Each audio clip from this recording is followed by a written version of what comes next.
Hello बच्चों, welcome to my channel Ved Kulam. और determinant की ये हमारी नेक्स्ट मॉड्यूल, जिसमें हम लोग डिस्कस करेंगे कि डिटर्मिनेंट की प्रॉब्लम्स को किस तरीके से सॉल्व किया जाता है। सो लास्ट वीडियो में मैंने आप लोगों को डिटर्मिनेंट्स की जितनी भी प्रॉपर्टीज़ थी उनको एक्सप्लेन कर दिया था। तो आज की वीडियो में हम डिटर्मिनेंट्स की कुछ प्रॉब्लम्स को डिस्कस करेंगे जो बोर्ड्स के एग्ज़ाम्स में आती हैं, और मैंने इसको सेग्रीगेट किया है डिफरेंट टाइप्स में। सो आज मैं इस मॉड्यूल में टाइप 1 को कंसिडर कर रहा हूँ, जिसमें हम लोग क्या करेंगे कि डिटर्मिनेंट्स, ऐसे डिटर्मिनेंट्स को सॉल्व करेंगे जिनमें हम कोई भी दो रो या कॉलम को हम आइडेंटिकल बना सकते हैं। क्योंकि ये हम पढ़ चुके हैं डिटर्मिनेंट की प्रॉपर्टी में, अगर किसी डिटर्मिनेंट की कोई भी दो रो या कॉलम आइडेंटिकल हो जाते हैं तो डिटर्मिनेंट की वैल्यू ज़ीरो हो जाती है। तो उसी प्रॉपर्टी को अप्लाई करके हम यहाँ पे डिटर्मिनेंट को सॉल्व करने जा रहे हैं। चलिए यहाँ पे कुछ एग्जांपल्स के थ्रू सॉल्व करते हैं इसको। तो सबसे पहला एग्जांपल मैं लेता हूँ यहाँ पे। फर्स्ट एग्जांपल लेते हैं। ये आपका, आपने पढ़ा होगा कि 1 का जो क्यूब रूट होता है वो 3 होते हैं, 1, ओमेगा एंड ओमेगा स्क्वायर। और हमें ये पता होता है कि इनका जो सम होता है वो हमेशा कितना होता है, 0 होता है। तो इस पे बेस्ड प्रॉब्लम काफ़ी आती है एग्ज़ाम में। प्रॉब्लम ये है कि शो दैट कि ये एक डिटर्मिनेंट दिया है 1 omega omega square omega omega square 1 omega square 1 and omega that is equals to 0। So देखो, इसमें हमें क्या करना है, हमें प्रूव करना है कि इसकी वैल्यू 0 होगी। लेकिन हमें कंडीशन दी हुई है कि ओमेगा जो है वो क्या है, कॉम्प्लेक्स क्यूब रूट है हमारे पास। This is the complex cube root of unity. और अगर ये है तो उसकी ये प्रॉपर्टी होती है। ठीक है, तो क्या हम इस प्रॉपर्टी को किसी तरह यूज़ कर सकते हैं? बिल्कुल हम यूज़ कर सकते हैं। देखिए, ये अगर मैं कॉलम को, तीनों कॉलम्स को अगर आपस में मैं ऐड कर देता हूँ या तीनों रोज़ को आपस में ऐड कर देता हूँ, तो हमारे पास क्या कंडीशन बनेगी। देखिए यहाँ पे लेफ्ट हैंड साइड में देखिए, अगर मैं C1 को लिख देता हूँ C1 plus C2 plus C3, तो क्या होगा हमारे पास। सो ये डिटर्मिनेंट हो जाएगा हमारे पास 1 plus omega square. This again become omega plus omega square plus 1। This become omega square plus 1 plus omega. Clear. और इसके साथ में आ जाएगा ओमेगा ओमेगा स्क्वायर 1। इनमें कोई चेंज नहीं होगा। अब एक बात देखिए, क्योंकि हमें पता है कि इनका सम जो होता है ये 0 होता है, तो मैं इसको यहाँ पे लिख सकता हूँ 0 0 0 omega omega square 1 omega square 1 and omega. अब अगर मैं, प्रॉपर्टी थी हमारे पास कि अगर किसी डिटर्मिनेंट की किसी रो या कॉलम के सारे एलिमेंट 0 हो जाते हैं तो उस केस में क्या हो जाता है, डिटर्मिनेंट की वैल्यू 0 हो जाता है। क्योंकि C1 में ऑल एलिमेंट 0 हैं, तो इसका मतलब डिटर्मिनेंट की वैल्यू 0 होगी। और यही हमारे पास राइट हैंड साइड था जो हमें प्रूव करना था। तो ये तो बहुत सिंपल क्वेश्चन है। और इस तरह के थोड़े से टेढ़े मेढ़े क्वेश्चंस भी आते हैं। जैसे अभी ये क्वेश्चन और लेके चलता हूँ मैं। चलिए ये क्वेश्चन और लेते हैं। हमें इसकी वैल्यू कैलकुलेट करनी है कि ये एक डिटर्मिनेंट है and the determinant is b minus c, c minus A minus b, c minus A minus B minus C. This is a minus B minus C and c minus a. We have to solve. और ये आपको बता देता हूँ, ये आपकी NCERT में भी है ये प्रॉब्लम, और CBSE में 2009 में आ चुकी है प्रॉब्लम। सो प्रॉब्लम बहुत अच्छी है। तो देखिए इसमें हम क्या कर सकते हैं। तो सबसे पहले हमारी कोशिश ये होनी चाहिए कि किसी डिटर्मिनेंट की किसी भी रो या कॉलम के सारे एलिमेंट अगर 0 हो सकते हैं, सो दैट इज़ बेस्ट। तो देखिए, इसको देख के मुझे साफ साफ पता चल रहा है कि अगर मैं इन तीनों रोज़ को या कॉलम को आपस में ऐड कर देता हूँ तो हमारे पास वो सेम पहले वाला जो एग्जांपल है वही बन जाएगा। यहाँ पर भी मैं ऐसे ही कर देता हूँ कि अगर मैं R1 को लिख दूँ R1 plus R2 plus R3, C1 भी कर सकते हैं आप। तो उसमें फर्स्ट में मैंने C1 किया, तो इसमें R1 करके देख लेते हैं। तो ये हमारे पास वैल्यू आ जाएगी इसकी, ये हो जाएगा b minus C plus C minus A plus A minus B. ये C minus A as it is, ये A minus B as it is. Clear? इधर हो जाएगा ये C minus A plus A minus B plus B minus C, और इसी तरह हो जाएगा A minus B plus B minus C plus C minus A, और ये हो जाएगा ए माइनस बी, ये हो जाएगा B minus C, this is B minus C and this is C minus A. So देखिए अगर इसको ऐड करते हैं, बी से बी कैंसिल, सी से सी, ए से ए, सेम यहाँ पे भी सब कुछ इसी तरीके से होगा, ए से ए कैंसिल हो जाएगा, बी से बी और सी से सी। सो देखिए जब आप इनको ऐड करते हैं तो ये क्या बन जाता है, 0 0 0, this is C minus A minus B minus C, A minus B minus C and C minus A. So अब देखिए क्योंकि हमारे पास R1 में ऑल ज़ीरोज़ हैं, सो इसका मतलब क्या हुआ, इसकी वैल्यू 0 हो जाएगी और यही आपका आंसर हो जाएगा। सो इस तरह की हमारे पास प्रॉब्लम, ये देखिए बोर्ड में आई हुई प्रॉब्लम है। चलिए एक प्रॉब्लम और लेते हैं हमारे पास, तीसरा एक एग्जांपल ले लेते हैं कि कंडीशन कई बार लिख देता है कि without expanding you have to solve it. So हमें इसकी वैल्यू निकालनी है, without expanding show that the determinant जो है वो हमें दे रखा है, this is B square C square B C B plus C square A C plus A square B A plus B and this determinant is 0। और आपको बता देता हूँ ये 2001 में आई हुई प्रॉब्लम है CBSE।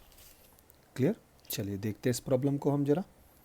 अब देखिए इस प्रॉब्लम को अगर आपको एक्सपेंड नहीं करना है तो आपकी कोशिश फिर वही होनी चाहिए कि क्या मैं किसी तरीके से कोई भी दो रोज़ या कॉलम को आपस में आइडेंटिकल बना सकता हूँ, या फिर किसी भी रो या कॉलम के सारे एलिमेंट को 0 कर सकता हूँ, तो मेरी प्रॉब्लम सॉल्व हो जाएगी। देखो अगर इस प्रॉब्लम को मैं ध्यान से देखता हूँ तो यहाँ पर देखो ये ए बी है, यहाँ पर भी ए बी है, तो इन दोनों में कुछ मैं ऐसा कर सकता हूँ जिससे हम इनको साथ में लेके चल सकते हैं। ठीक है, और दूसरा हम क्या कर सकते हैं, ज़रा इसको देखें, अगर हम एक काम करते हैं, क्योंकि इसमें हमारे पास ए नहीं है, इसमें हमारे पास बी नहीं है, इसमें हमारे पास सी नहीं है, तो सब में इसको सिमेट्रिकली हम कोशिश करते हैं कि R1 को मैं लिख देता हूँ, R1 को लिख देता हूँ AR1, R2 को लिख देता हूँ BR2 और R3 को लिख देता हूँ CR3। तो उससे क्या होगा हमारे पास कि यहाँ पर भी ABC आ जाएगा, यहाँ भी ABC आ जाएगा, यहाँ भी ABC, इधर भी ABC और मैं उनको कॉमन ले सकता हूँ। तो हो सकता है कॉमन लेने से हमें कुछ रिज़ल्ट मिले। चलिए देखते हैं, एक बार ट्राई करते हैं इसको।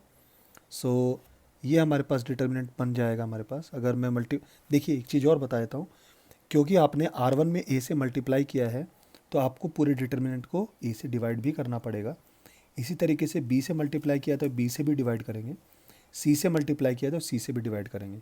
सो ये हमारे पास 1/ABC ये डिवीज़न में हो जाएगा, और A से मल्टीप्लाई करेंगे तो ये बन जाएगा हमारे पास AB square C square, this become ABC, this become A into B plus C. Clear? ये हो जाएगा B C square A square BCA and this is B into C plus A, this become CA square B square CAB and this is CA plus B। I hope ये चीज़ clear हुई आपको। अब देखिए यहाँ पे, अब C1 में हमारे पास क्या है, ABC कॉमन है, और यहाँ पर भी हमारे पास ABC कॉमन है। तो आप यहाँ पे देखिए C1 से ABC कॉमन ले लेते हैं और C2 से भी ABC कॉमन ले लेते हैं, तो ABC का होल स्क्वायर कॉमन हो जाएगा। तो ये हो जाएगा हमारे पास, अगर यहाँ से ABC कॉमन लेता हूँ तो यहाँ बचेगा BC, इधर बचेगा CA, इधर बचेगा AB, ये बनेगा 1 1 1, this become AB plus AC, this become BC plus CA, this become CA plus AB। सो हमने क्या किया वो प्रॉपर्टी लिख देते हैं, C1 से ABC एंड C2 से ABC को हमने कॉमन लिया है। ठीक है, आई होप आपको समझ में आया। तो देखिए कॉमन लेने के बाद क्या होगा, इस ए बी सी से इसकी पावर कैंसिल हो जाएगी, तो यहाँ बचेगा हमारे पास ए बी सी। और देखिए अब प्रॉब्लम बिल्कुल सॉल्व हो गई। यहाँ पर है ए बी प्लस ए सी, यहाँ पर अगर इसको इसके साथ ऐड कर देते हैं तो ये तीनों हमारे पास जो एलिमेंट है ये इधर के, ये तीनों बराबर हो जाएंगे, तो उसको भी हम कॉमन ले सकते हैं। देखिए हमारे पास, इसको मैं बनाने जा रहा हूँ। मैं लिख देता हूँ कि C3 को लिखता हूँ C3 plus C1।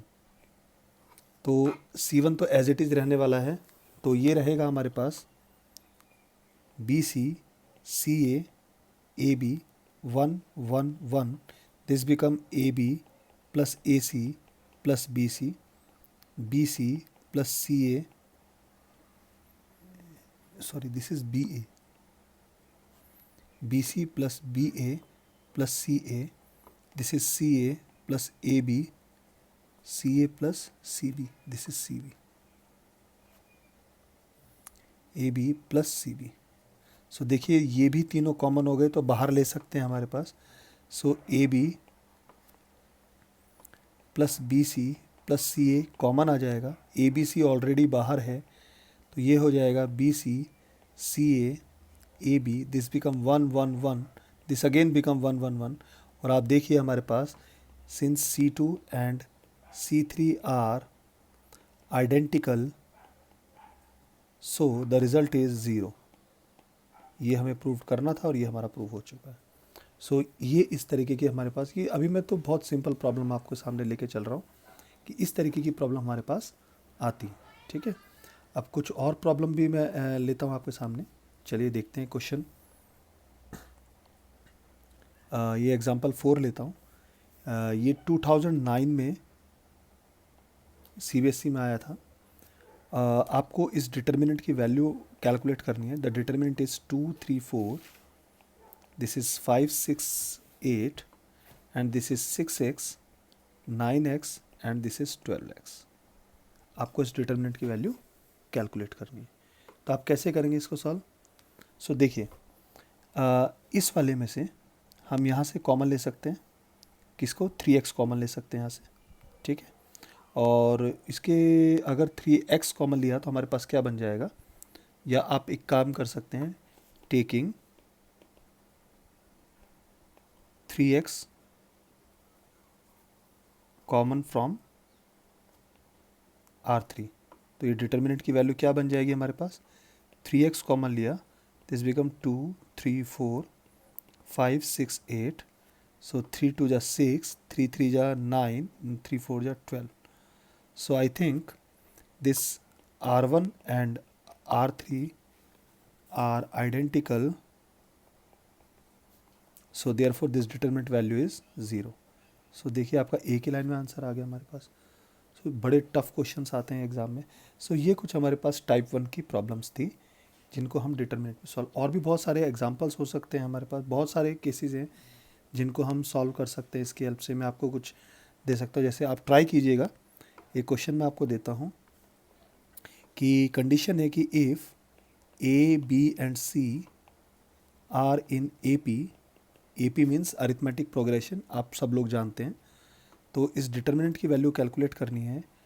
2y plus 4, 3y plus 5, 4y plus 6, 5y plus 7, 6y plus 8, 7y plus 9, 8y plus A, 9y plus B, 10y plus C। Then इसकी वैल्यू आपको कैलकुलेट करनी। So this question is for you, कि देखते हैं कि आप इसको किस तरीके से कर पाते हैं, एंड आई होप कि आप लोग इसको करेंगे। और प्लीज़ इसका आंसर आप कमेंट सेक्शन में डालिएगा कि इसका आंसर क्या आ रहा है। और इनकेस अगर कोई डाउट आता है, कोई प्रॉब्लम होती है, so you just comment me. और मेरे चैनल के साथ बने रहिए। नेक्स्ट वीडियो में मैं आपको सेकंड टाइप लेके चलता हूँ जिसमें हम डिटर्मिनेंट को सॉल्व करेंगे। और सेकंड टाइप बहुत इंपॉर्टेंट है हमारे बोर्ड एग्ज़ाम्स के लिए, क्योंकि मैक्सिमम प्रॉब्लम्स जो 5 मार्क्स की बनती हैं वो सेकंड टाइप से ही बनती हैं। So thanks for watching.